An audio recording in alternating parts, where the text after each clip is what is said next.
This is Chris Kelly with our Phase 2 training summary. For Phase 2, we've moved on to our intensification phase. Alright, so this means that we're focusing a little bit more on heavier weight and more intense cardiovascular exercise. Alright, by now the client should have established a good base of work capacity and is ready to go a bit harder. Alright, so with that said, our goals for this cycle are functional strength, okay, which means we're going to bring the rep ranges down a bit, and aerobic power. Alright, with that, again, the heart range is going to go up, so we're training at or maybe a little bit below the anaerobic threshold.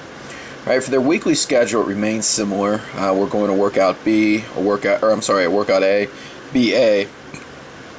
But the difference here is that as we go down the line, you'll see that we're moving to sort of a different split. But before we get to that, we have just kind of our off day program here. So for our nutrition, we've moved on to carb cycling. For after the session, we've added a 20 to 30 minute walk. All right, so this is, we're looking to sort of increase the fat oxidation in this phase. So we're going to have the client walk a little bit more after their session to burn a few more calories and cool down. For their cardio A, we've moved on from a jog to a 15-minute tempo run, so that's getting just a little bit more intense to maintain that aerobic effect.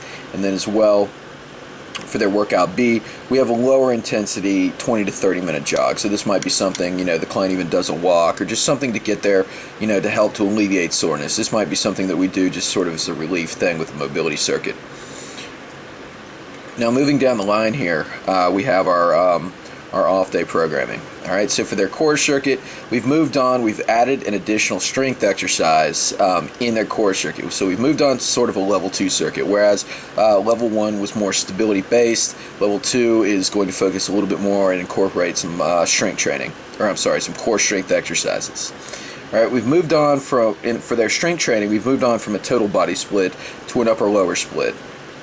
Right, and then as well for their conditioning, we've moved on from a little bit more moderate timed or ladder circuit to interval training for 30 to 60 seconds. All right, so things are getting a little bit more intense.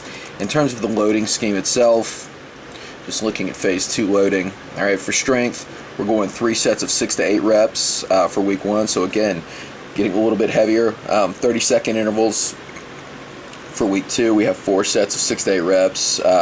We've increased the volume, 5 sets of 30-second intervals. For week 3, we're doing what is called a wave, where we do 6 reps in set 1, 4 reps in set 2, 2 reps in set 3. So this is kind of the most intense week. And as well, we're doing 4 sets of 45 seconds. So we've upped the intensity in week 3, and then we're going to do a bit of a deload in week 4, in which we move back to 3 sets of 6 to 8 reps and 3 sets of 30 seconds. And if we're moving on to the template here, let's back it up a little bit. You'll see that we've simply plugged this information into template 2. All right, workout A, workout B, workout A. All right, and again, the client's doing cardio A on Tuesdays and Thursdays, and cardio B on Saturdays. All right, moving down, the client performs a standard warm-up.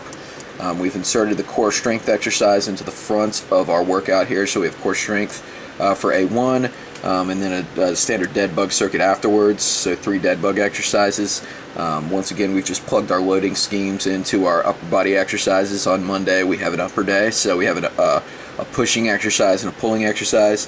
And then as well, we're doing upper body conditioning, so we've got an upper body push, upper body pull for our conditioning exercises, 30 seconds each, along with a metabolic exercise. For workout B, we're just going to flip that. I should have added a strength exercise for A1, but for B, we have a lower body pushing exercise, a lower body pulling exercise, and then some sort of a lower body mobility exercise for unloading. Once again, for that as well, we're going lower body conditioning, so lower body push, lower body pull, metabolic, same loading scheme here.